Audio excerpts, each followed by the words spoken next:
Honours প্রথম বর্ষ প্রাণিবিদ্যা নন মেজর 1-এর ইগলিনিয়া থেকে আসা একটি প্রশ্ন সম্পর্কে আমরা জানবো। এটা বিগত বছরে প্রায় আসে যে ইউগ্লিনের পুষ্টি প্রক্রিয়া বর্ণনা কর।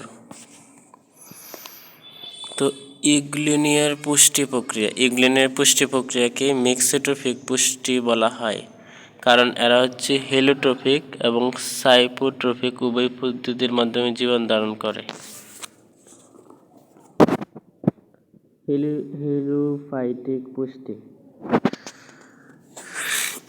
ইউগ্লিনের সাইটোপ্লাজমে বিদ্যমান ক্লোরোফিলের সাহায্যে এরা সবুজ উদ্ভিদের ন্যায় সূর্যালোকের উপস্থিতিতে সালোকসংশ্লেষণ প্রক্রিয়ায় নিজের খাদ্য নিজেরাই তৈরি করে। এটি ইউগ্লিনের স্বাভাবিক পুষ্টি পদ্ধতি। হেলিফাইটিক পুষ্টি হচ্ছে ইউগ্লিনের স্বাভাবিক পুষ্টি পদ্ধতি। এই প্রক্রিয়ায় উৎপাদিত শর্করা জাতীয় খাদ্য প্যারামাইলাম অঙ্গরূপে দেহে সঞ্চিত থাকে।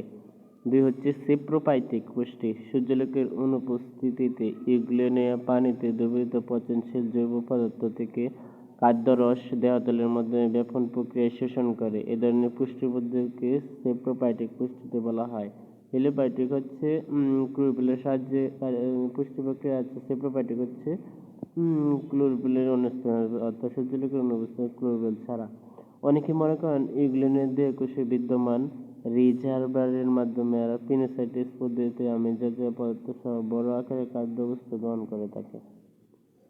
আজকে এই পর্যন্তই। আমাদের সাথে থাকার জন্য ধন্যবাদ।